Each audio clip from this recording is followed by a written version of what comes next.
नमस्कार, KP news के bulletin में आपका स्वागत है। मैं पूजा आपके साथ। चलिए शुरू करते हैं आज की खबरों का सिलसिला। उससे पहले एक नजर आज की सुर्खियों पर डालते हैं। आंगनबाड़ी कार्यकर्तियों ने प्रति घंटा धरना सत्याग्रह शुरू किया। प्रशंसक हत्या मामला, मृतक के माता पिता ने कर्नाटक के मुख्यमंत्री से मुलाकात की, गर्भवती पत्नी के लिए नौकरी मांगी। दूसरे व्यक्ति ने जेडीएस एमएलसी सूरज रेवन्ना पर मारपीट का आरोप लगाया, मामला दर्ज। ओवैसी की सांसदी पर खतरा, राष्ट्रपति मुर्मू को भेजे गए पत्र। स्पीकर ओम बिरला ने विपक्ष के जख्मों पर छिड़का नमक, पहले ही संबोधन में की इमरजेंसी की निंदा, हंगामा।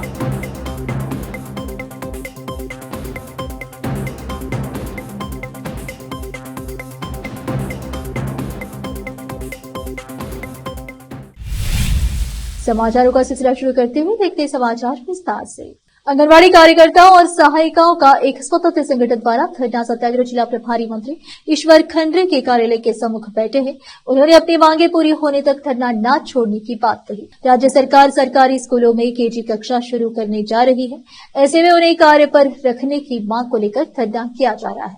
कैमरामैन पप्पू राज का कवरेज। हेल्पर के जानिब से आज जो हमारा यहाँ धरना चल रहा है, ये धरना का मूल उद्देश्य क्या है बोले तो एक ही जो एलकेजी यूकेजी जैसा स्कूल, जो pre primary school PPC centre बोलते हैं स्कूल, ये जो निकाले गवर्नमेंट चालू करे, इसको बंद करो हम बोलने के। क्योंकि हम भी 35 साल से आंगनबाड़ी वर्कर ग्रामीण में, रूरल में और अर्बन में भी काम कर, स्लम एरिया में हम काम कर रहे हैं। चलो हमारे को रेगुलराइज करो, हमारे को परमानेंट करो बोल को हमारा संघर्ष है। वो अगर ये स्कूल स्टार्ट हो जाएंगे, हमारा बच्चा और वो बच्चे सेम रहेंगे। तो हमारे पास जो बच्चे मिलते हैं वो उन्होंने ले लेंगे। फिर ये बंद करने का मास्टर प्लान है गवर्नमेंट का चल रहा है, इसके खिलाफ हम आवाज़ उठा रहे हैं। जो मास्टर प्लान गवर्नमेंट जो आंगनबाड़ी बंद करने का प्लान कर रहे हैं, उसके खिलाफ में हम लोग हैं।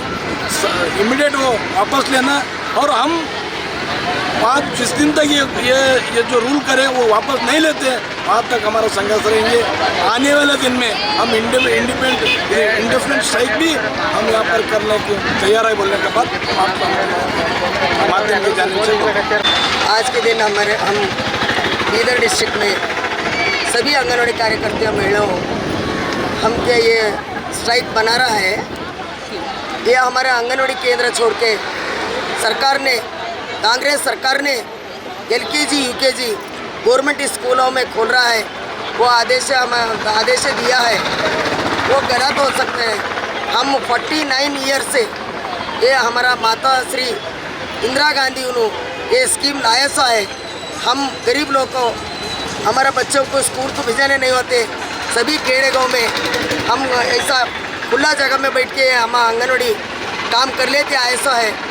हम गौरव रूप में काम करे हुआ है। हमारे को छोड़ के वो एलकेजी यूकेजी गवर्नमेंट स्कूल को अटैच कर रहा है। बेसो सरकार एलकेजी यूकेजी हम आंगनबाड़ी में खोलता है, आंगनबाड़ी कार्यकर टीचरों कुछ हम टीचर बनाता है बोल के हमारे को आश्वासन दिया है। तो अब ऐसो ये सरकार कांग्रेस सरकार ने एलकेजी यूकेजी दूसरे टीचरों को लेके गवर्नमेंट स्कूलों में खोला है, वो उसको हम खंडन कर रहा है, हम विरोध कर रहा है।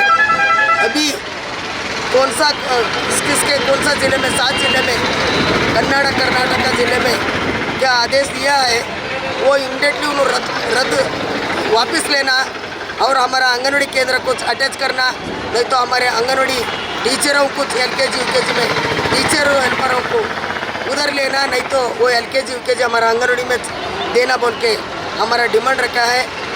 हम हमारा मिनिस्टर से विनती कर ले रहा है, हमारा मिनिस्टर जल्दी से जल्दी एक महिला होके हमारे सभी महिलाओं के ऊपर दया माया दिखा के ये सब रद्द करके वो वापस आदेश हो गए सो वापस करा के हमारा आंगनबाड़ी बचाने के जैसा करते।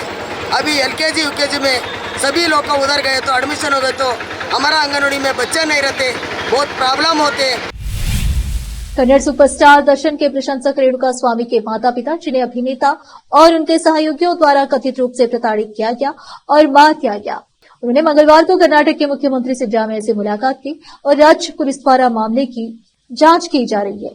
उस पर अपनी संतुष्टि व्यक्त की। दर्शन और उसके साथी पवित्रा गौड़ा और 15 अन्य को चित्रदुर्ग निवासी रेणुका स्वामी की हत्या के आरोप में गिरफ्तार किया गया है।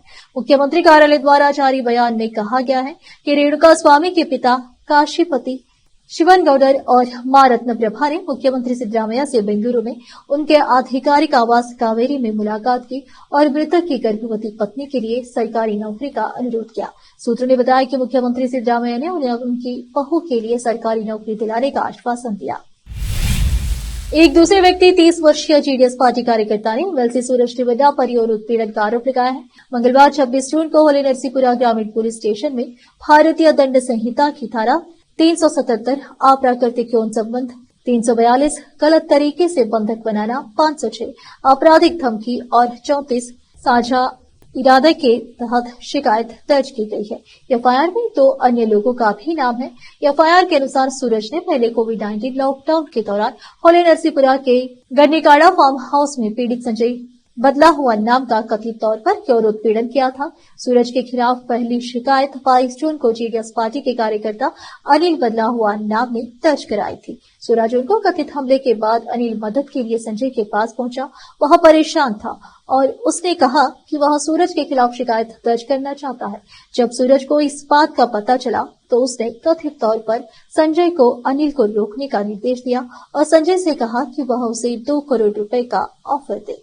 बाद में सूरज ने कथित तौर पर संजय को जान से मारने की धमकी दी और उसे जबरन फार्म हाउस में रोक लिया और अनिल के खिलाफ शिकायत दर्ज कराने के लिए मजबूर किया। संजय की शिकायत के आधार पर अनिल और उसके साले पर Holi Narasipura town police station ने जबरन वसूली का मामला दर्ज किया। कर्नाटक दुग्ध महासंघ केएमएफ ने बुधवार 26 जून से नंदिनी दूध की कीमत में 2 रुपए प्रति लीटर की बढ़ोतरी की घोषणा की है। मंगलवार को एक संवाददाता सम्मेलन को संबोधित करते हुए केएमएफ के अध्यक्ष भीमा नायक ने कहा कि प्रत्येक पैकेट में अब अतिरिक्त 50 मिलीलीटर दूध होगा। यह दूसरी बार है जब केएमएफ ने 1 साल से भी कम समय में कीमत में बढ़ोतरी की है। इससे पहले जुलाई 2023 में तत्कालीन कर्नाटक सरकार ने केएमएफ को 3 रुपए प्रति लीटर कीमत बढ़ाने की अनुमति दी थी। केएमएफ ने 5 रुपए की बढ़ोतरी की मांग की थी, लेकिन कर्नाटक सरकार ने केवल 3 रुपए की बढ़ोतरी की अनुमति दी। भीमा नायक ने केएमएफ द्वारा दूध उत्पादन में वृद्धि का हवाला देते हुए मूल्य वृद्धि का बचाव किया और कहा कि वे आधे लीटर के पैकेट के लिए 550 मिलीलीटर और 1 लीटर के पैकेट के लिए 1050 मिलीलीटर उपलब्ध कराएंगे। उन्होंने उपभोक्ताओं को यह भी आश्वासन दिया कि महासंघ ने दही सहित अन्य दूध उत्पादकों की कीमतों में वृद्धि करने से परहेज किया है। रोकते समाचारों का सिलसिला एक ब्रेक के लिए, जल्द लौटते हैं ब्रेक के बाद।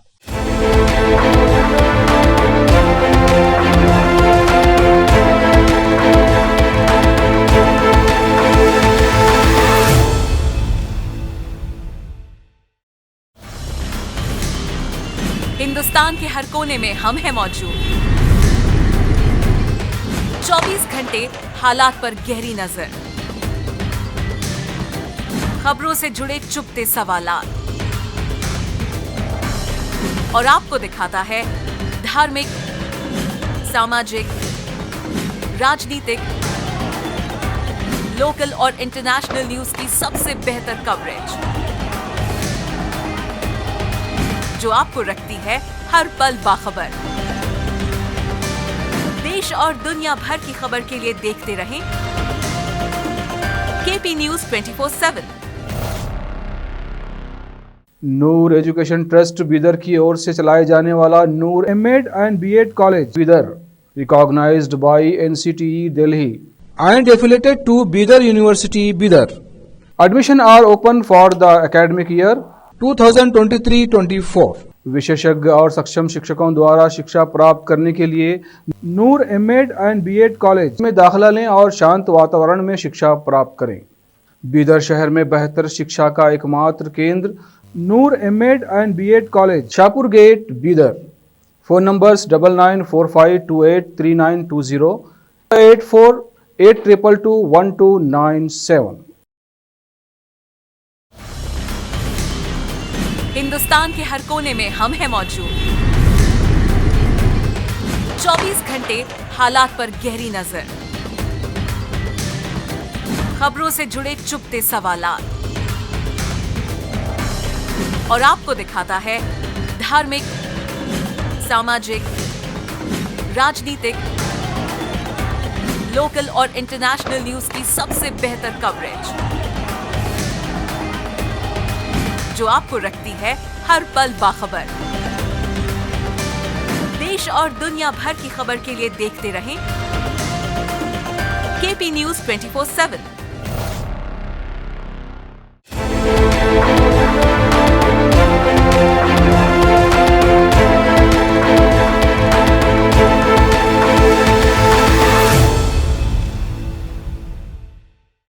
ब्रेक के बाद आपका स्वागत है। आइए देखते हैं देश के अन्य समाचार। हैदराबाद लोकसभा सीट से सांसद और एआईएमआईएम पार्टी के प्रमुख असदुद्दीन ओवैसी द्वारा संसद भवन में फिलिस्तीन के समर्थन में नारेबाजी का मामला तूल पकड़ता दिखाई दे रहा है। वरिष्ठ वकील हरिशंकर जैन ने ओवैसी के खिलाफ राष्ट्रपति द्रौपदी मुर्मू को पत्र लिखकर ओवैसी को अयोग्य घोषित करने का आग्रह किया है। आपको बता दें कि ओवैसी ने लोकसभा में शपथ लेते वक्त जय फिलिस्तीन भी कर दिया था, जिसके बाद हंगामा खड़ा हो गया है। आइए जानते हैं कि राष्ट्रपति को भेजे गए पत्र में क्या सब कहा गया है। वकील हरिशंकर जैन ने 25 जून को लोकसभा सदस्य के रूप में शपथ लेने वाले हैदराबाद के सांसद असदुद्दीन ओवैसी को अयोग्य घोषित करने की मांग की है। उन्होंने इस मामले में राष्ट्रपति द्रौपदी मुर्मू से भारत के संविधान के अनुच्छेद 102 और 103 के तहत शिकायत की है। स्पीकर ओम बिरला ने आज अपने पहले ही संबोधन में सदन को इमरजेंसी की याद दिलाई और निंदा की। इस पर विपक्षी दलों ने जोरदार हंगामा किया। ओम बिरला ने विपक्ष के विरोध के बीच सदन में आपातकाल का जिक्र करते हुए कहा कि आपातकाल भारतीय लोकतंत्र का एक काला अध्याय है। तत्कालीन प्रधानमंत्री इंदिरा गांधी ने आपातकाल लगाया और संविधान पर हमला किया। ओम बिरला ने कहा कि ये सदन 1975 में देश में इमरजेंसी लगाने के निर्णय की कड़े शब्दों में निंदा करता है। इसके साथ ही हम उन सभी लोगों की संकल्प शक्ति की सराहना करते हैं जिन्होंने इमरजेंसी का पुरजोर विरोध किया, अभूतपूर्व संघर्ष किया और भारत के लोकतंत्र की रक्षा का दायित्व निभाया। लोकसभा अध्यक्ष ओम बिरला ने कहा कि इमरजेंसी ने भारत के कितने ही नागरिकों का जीवन तबाह कर दिया था, कितने ही लोगों की मृत्यु हो गई थी। इमरजेंसी के उस कालखंड में कांग्रेस की तानाशाह सरकार के हाथों अपनी जान गंवाने वाले भारत के ऐसे कर्तव्यनिष्ठ और देश से प्रेम करने वाले नागरिकों की स्मृति में हम 2 मिनट का मौन रखते हैं। संसद में आज नरेंद्र मोदी ने विपक्ष को पटकनी दे दी है। लोकसभा स्पीकर के चुनाव में एनडीए के उम्मीदवार ओम बिरला विजयी हुए हैं। ओम बिरला को 28वीं लोकसभा का स्पीकर चुन लिया गया है। स्पीकर चुने जाने के बाद ओम बिरला को प्रधानमंत्री मोदी खुद उन्हें उनके आसन तक लेकर आए। इस मौके पर कांग्रेस नेता और नेता प्रतिपक्ष राहुल गांधी भी एक्शन में नजर आए। उन्होंने सबसे पहले ओम बिरला को बधाई दी। इसके बाद उन्होंने पीएम मोदी से भी हाथ मिलाया। दोनों नेताओं ने एक दूसरे से गर्मजोशी से हाथ मिलाया। बता दें कि ये परंपरा रही है कि सदन के नेता यानी प्रधानमंत्री और नेता विपक्ष लोकसभा अध्यक्ष पद के लिए चुने गए सांसद को उनकी सीट से लेकर अध्यक्ष की कुर्सी तक लेकर जाते हैं। सांसद ओम बिरला को जब अध्यक्ष चुना गया तो इसके बाद प्रधानमंत्री मोदी और नेता विपक्ष राहुल गांधी उनकी सीट तक गए। इस दौरान पीएम मोदी और राहुल गांधी ने हाथ मिलाया। यह एक ऐतिहासिक पल था। सदन में इस नजारे ने सभी सांसदों का ध्यान अपनी तरफ खींच लिया। ओम बिरला के स्पीकर के आसन तक पहुंचने के बाद प्रोटेम स्पीकर भर्तृहरि महताब ने कहा कि आपकी चेयर है, आप संभालें। महाराष्ट्र विधानसभा चुनाव को बस कुछ ही माह बचे हैं। इस चुनाव में जहां सत्ता पक्ष महायुति भरसक कोशिश में है कि बहुमत लाकर वह दोबारा सरकार में आए, तो एमवीए भी इसी कोशिश में लगी हुई है। इस बीच राष्ट्रवादी कांग्रेस शरद चंद्र पवार को चुनाव आयोग के पास पहुंच गई है और उन्होंने एक चुनाव चिन्ह को विधानसभा में सिंबल न बनाने की गुहार लगाई है। राष्ट्रवादी कांग्रेस शरद चंद्र पवार गुट की ओर से विधानसभा चुनाव से पहले ट्रम्पेट चुनाव चिन्ह रद्द करने की मांग चुनाव आयोग को की गई है। ये कोई पहली बार नहीं जब शरद पवार गुट ने इस चुनाव चिन्ह को रद्द करने की मांग की है। लोकसभा चुनाव के ठीक पहले भी शरद पवार गुट ने ट्रम्पेट चुनाव चिन्ह रद्द करने की मांग की थी, लेकिन उस वक्त चुनाव आयोग ने उनकी मांग यह करते हुए खारिज कर दी थी कि शरद चंद्र पवार गुट को मिला हुआ चुनाव चिन्ह तुतारी बजाता हुआ व्यक्ति है, जबकि दूसरा चुनाव चिन्ह सिर्फ ट्रम्पेट है और दोनों में कोई समानता नहीं है। पर लोकसभा चुनाव के नतीजों का हवाला देते हुए शरद चंद्र पवार गुट की ओर से दोबारा चुनाव आयोग से ट्रम्पेट चुनाव चिन्ह विधानसभा चुनाव में किसी को भी न देने की मांग की गई है। 18वीं लोकसभा का नया स्पीकर चुन लिया गया है। ओम बिरला ने इतिहास रच दिया है। वो लगातार दूसरी बार लोकसभा के अध्यक्ष बनने वाले बीजेपी के पहले नेता है। और ऐसा करने वाले छठे व्यक्ति हैं जिन्हें दोबारा लोकसभा का अध्यक्ष बनने का सौभाग्य प्राप्त हुआ है। आज ओम बिरला को ध्वनि मत से लोकसभा का नया अध्यक्ष चुन लिया गया है। ओम बिरला को लोकसभा के अध्यक्ष चुने जाने पर प्रधानमंत्री नरेंद्र मोदी ने उन्हें बधाई दी और कहा कि ज्यादातर स्पीकर या तो चुनाव नहीं लड़े या जीत कर नहीं आए, अब जीत कर आए और नया इतिहास रचा है। बता दें कि ओम बिरला लगातार तीसरी बार राजस्थान के कोटा से चुनकर संसद पहुंचे हैं और दूसरी बार वो स्पीकर बने हैं। दरअसल 48 साल बाद पहली बार स्पीकर के पद के लिए चुनाव हुआ। एनडीए की ओर से ओम बिरला उम्मीदवार थे तो वहीं दूसरी ओर इंडिया ब्लॉक की ओर से के सुरेश प्रत्याशी थे। प्रधानमंत्री नरेंद्र मोदी ने ओम बिरला के नाम का प्रस्ताव रखा। उसके बाद बारी बारी से एनडीए के दूसरे नेताओं ने प्रस्ताव रखा और अनुमोदन किया। इसके बाद विपक्ष की ओर से के सुरेश के नाम का प्रस्ताव रखा गया। फिर प्रोटेम स्पीकर ने ध्वनि मत से प्रस्ताव को पास कर दिया क्योंकि विपक्ष की ओर से वोटिंग या डिवीजन की मांग नहीं की गई थी। उत्तर कोरिया अपने मिसाइलों के परीक्षण को लेकर पूरी दुनिया में कुख्यात है। इस बीच खबर है कि किम जोंग उनको बड़ा झटका लगा है। दक्षिण कोरियाई सेना ने कहा है कि उत्तर कोरिया ने बुधवार को संभवतः हाइपरसोनिक मिसाइल का प्रक्षेपण किया, लेकिन यह मिसाइल हवा में ही नष्ट हो गई। गौर करने वाली बात यह है कि उत्तर कोरिया ने यह परीक्षण ऐसे समय में किया जब कुछ दिन पहले अमेरिका ने दक्षिण कोरिया और जापान के साथ नए त्रिपक्षीय सैन्य अभ्यास के लिए एक विमान वाहक पोत तैनात किया है। उत्तर कोरिया ने विमान वाहक पोत की इस क्षेत्र में तैनाती का विरोध किया है। दक्षिण कोरिया ने बुधवार को उत्तर कोरिया के साथ लगती विवादित पश्चिमी समुद्री सीमा पर सैन्य अभ्यास किया।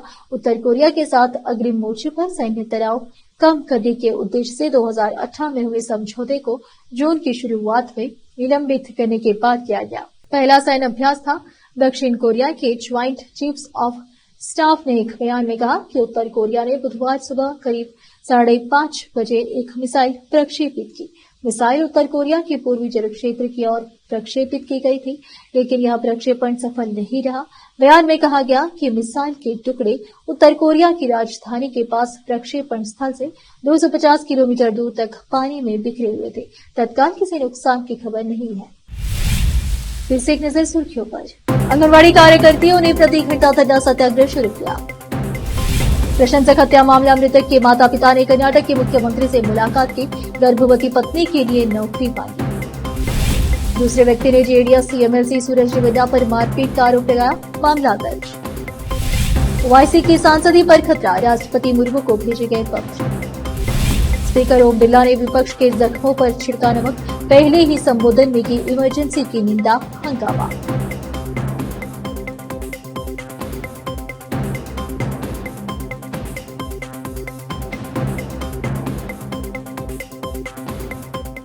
केबी न्यूज के बुलेटिन में आज इतना ही। आप देख रहे थे हमारा चैनल केबी न्यूज 24/7। धन्यवाद।